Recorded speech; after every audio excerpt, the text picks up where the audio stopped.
नमस्कार, DD news के इस विशेष बुलेटिन में आप सभी का स्वागत। मैं हूं आपके साथ भावना नैयर और मेरे साथ है मेरी सहयोगी मनीषा, जो आप तक सांकेतिक भाषा में खबरें प्रस्तुत करेंगी। शुरुआत करते हैं इस विशेष बुलेटिन की इस वक्त की अहम सुर्खियों के साथ। एसआईआर को लेकर चुनाव आयोग की आज अहम प्रेस कॉन्फ्रेंस। सूत्रों के अनुसार आगामी 1 नवंबर से कई राज्यों में शुरू हो सकती है मतदाता सूची के पुनरीक्षण की प्रक्रिया।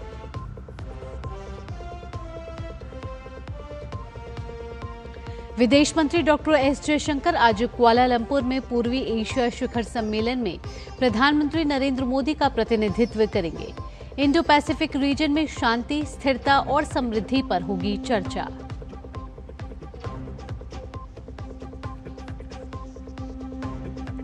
केंद्रीय गृह और सहकारिता मंत्री अमित शाह आज मुंबई में प्रधानमंत्री मत्स्य संपदा योजना के लाभार्थियों को डीप सी फिशिंग वेसल्स वितरित करेंगे। इंडिया मैरीटाइम वीक 2025 का भी करेंगे उद्घाटन।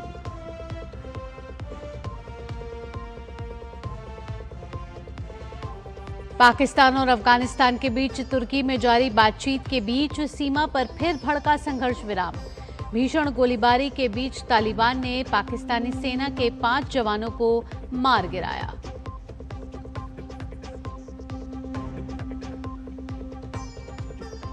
और आस्था और परंपरा के पर्व छठ का आज तीसरा दिन।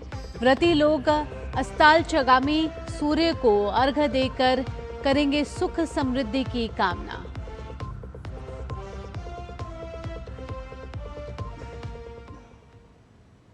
देश भर में मतदाता सूची के पुनरीक्षण यानी एसआईआर को लेकर चुनाव आयोग आज एक अहम घोषणा कर सकता है। सूत्रों के मुताबिक चुनाव आयोग कई राज्यों में एसआईआर की प्रक्रिया को लेकर आज अपना कार्यक्रम घोषित कर सकता है। इस संबंध में मुख्य चुनाव आयुक्त ज्ञानेश कुमार, चुनाव आयुक्त सुखबीर सिंह संधू और विवेक जोशी आज शाम 4:15 बजे प्रेस कॉन्फ्रेंस करेंगे। चुनाव आयोग ने अपने 24 जून के आदेश में कहा था कि पिछले 20 सालों में मतदाता सूची में बड़े बदलाव हुए हैं। आयोग के अनुसार इस दौरान तेज शहरीकरण, शिक्षा, रोजगार और अन्य कारणों से जनसंख्या का पलायन एक सामान्य प्रवृत्ति बन गया है। सूत्रों से मिली जानकारी के अनुसार यह पुनरीक्षण प्रक्रिया 1 नवंबर 2025 से शुरू हो सकती है।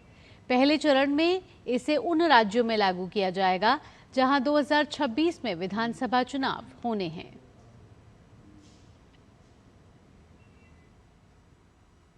विदेश मंत्री डॉक्टर एस जयशंकर आज मलेशिया के कुआलालंपुर में पूर्वी एशिया शिखर सम्मेलन में प्रधानमंत्री नरेंद्र मोदी का प्रतिनिधित्व करेंगे। इस सम्मेलन के दौरान इंडो पैसिफिक रीजन में शांति, स्थिरता और समृद्धि पर चर्चा होने की उम्मीद है। इससे पहले विदेश मंत्री ने 3 बड़ी बैठकों में हिस्सा लिया। सबसे पहले विदेश मंत्री ने मलेशिया के प्रधानमंत्री अनवर इब्राहिम से भेंट कर आसियान शिखर सम्मेलन की सफलता के लिए प्रधानमंत्री नरेंद्र मोदी की ओर से शुभकामनाएं दी। इसके साथ ही विदेश मंत्री ने थाईलैंड के विदेश मंत्री सिहासक फोंगसावन और सिंगापुर के विदेश मंत्री विवियन बालकृष्णन से भी मुलाकात की। ये दोनों देशों के विदेश मंत्रियों के साथ उनकी पहली आधिकारिक मुलाकात थी। भारत की कोशिश आसियान देशों के साथ साझेदारी को और आगे बढ़ाने पर है। केंद्रीय गृह एवं सहकारिता मंत्री अमित शाह आज मुंबई के मझगांव डॉक पर लाभार्थियों को अत्याधुनिक डीप सी फिशिंग वेसल्स, गहरे समुद्र में मछली पकड़ने वाली नौकाएं वितरित करेंगे। ये कार्यक्रम सहकारिता आधारित डीप सी फिशिंग के क्षेत्र में एक ऐतिहासिक पहल को प्रदर्शित करेगा। इन नौकाओं का वितरण प्रधानमंत्री मत्स्य संपदा योजना के तहत किया जा रहा है।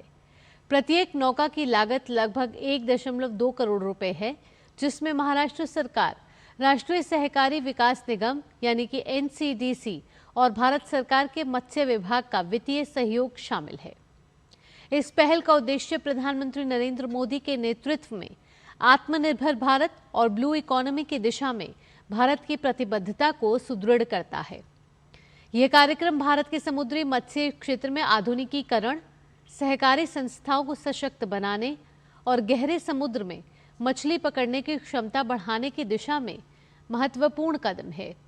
नई नौकाएं मछुआरों को भारत के विशिष्ट आर्थिक क्षेत्र यानी कि EEZ और हाई सीज में संसाधनों के दोहन की सुविधा देंगी, जिससे विशेषकर लक्षद्वीप और अंडमान निकोबार द्वीप समूह जैसे क्षेत्रों में उच्च मूल्य वाली मछलियों जैसे टूना की पकड़ बढ़ेगी और भारत के समुद्री निर्यात को नई गति मिलेगी। इसके साथ ही Amit Shah India maritime week 2025 का भी उद्घाटन करेंगे। आस्था और परंपरा के महापर्व छठ का आज तीसरा दिन है। आज कठोर तप और सदियों की आस्था समेटे हुए व्रती महिलाएं अपने परिवारों के साथ आज छठ घाटों की ओर प्रस्थान करेंगी और भगवान भास्कर को डूबते वक्त अर्घ्य देंगी। व्रती महिलाएं अर्घ्य के साथ ही भगवान भास्कर की आराधना करेंगी और अपने परिवार की सुख शांति की कामना भी करेंगी। छठ पर्व के तीसरे दिन डूबते हुए सूरज को अर्घ्य देने की परंपरा है। ऐसी मान्यता है कि डूबते हुए सूर्य अपनी दूसरी पत्नी प्रत्यूषा के साथ होते हैं। अस्ताचलगामी सूर्य को अर्घ्य देने से जीवन की समस्याएं दूर होने की भी मान्यता है। वैदिक कालखंड में भी सूर्य की उपासना ऊर्जा, स्वास्थ्य और समृद्धि के लिए की जाती है और छठ महापर्व भी इसी प्राचीन प्रथा का हिस्सा है।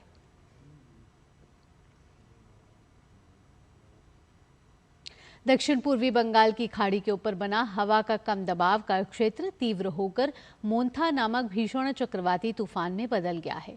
अगले कुछ घंटों में इसके दक्षिण पश्चिम और पश्चिम मध्य खाड़ी में ज्यादा प्रबल होने की उम्मीद है और मंगलवार सुबह तक यह एक अत्यंत भीषण चक्रवात में बदल सकता है। मौसम विभाग के अनुसार 28 अक्टूबर की रात यह चक्रवात आंध्र प्रदेश के मछलीपट्टनम और कलिंगपट्टनम के बीच काकीनाडा के करीब तट से टकरा सकता है। इस दौरान हवा की रफ्तार 90 से 100 किलोमीटर प्रति घंटा रह सकती है। चक्रवात की वजह से आंध्र प्रदेश के कई इलाकों में बारिश हो रही है।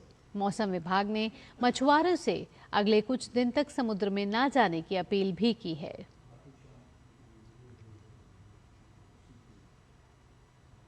इसरो का लॉन्च व्हीकल मार्क 3 LVM-3 अपनी 5वीं ऑपरेशनल उड़ान LVM-3M5 के तहत 2 नवंबर को CMS-3 संचार उपग्रह को लॉन्च करेगा। यह उपग्रह भारतीय उपमहाद्वीप और उसके आसपास के वितरित महासागरीय क्षेत्र में मल्टी बैंड संचार सेवाएं प्रदान करेगा। CMS-3 उपग्रह का वजन लगभग 4400 किलोग्राम है, जो अब तक भारतीय धरती से जियो सिंक्रोनस ट्रांसफर ऑर्बिट यानी कि GTO में भेजा जाने वाला सबसे भारी संचार उपग्रह होगा। LVM-3 प्रक्षेपण यान को रविवार को लॉन्च पैड पर भेज दिया गया है, जहां आगे की प्री लॉन्च प्रक्रियाओं की तैयारी चल रही है। इससे पहले LVM-3 प्रक्षेपण यान ने भारत के चंद्रयान 3 मिशन को भी सफलता से लॉन्च किया था। इसके माध्यम से भारत ने चंद्रमा के दक्षिणी ध्रुव के पास सफलतापूर्वक लैंडिंग करने वाला पहला देश बनने का इतिहास रचा था।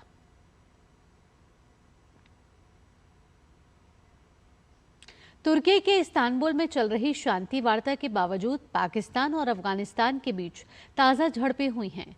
अफगानिस्तान सीमा के पास हुई इस झड़प में तालिबानी लड़ाकों ने पाकिस्तान सेना के 5 जवान को मार गिराया है।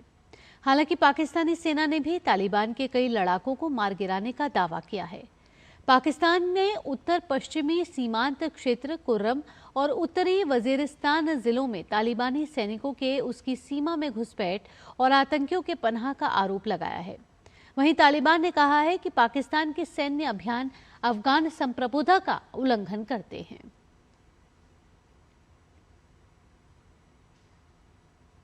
रूस ने परमाणु ऊर्जा से चलने वाली 9M730 बुरे वेस्टनिक स्टॉर्म पेट्रल क्रूज मिसाइल का सफलतापूर्वक परीक्षण किया है। ये परमाणु हथियार किसी भी रक्षा प्रणाली को चकमा देने में सक्षम है। इस मिसाइल को नाटो ने SSC-X9 स्काईफॉल नाम दिया है। मिसाइल की खासियत इसकी असीमित रेंज और अप्रत्याशित उड़ान पथ है।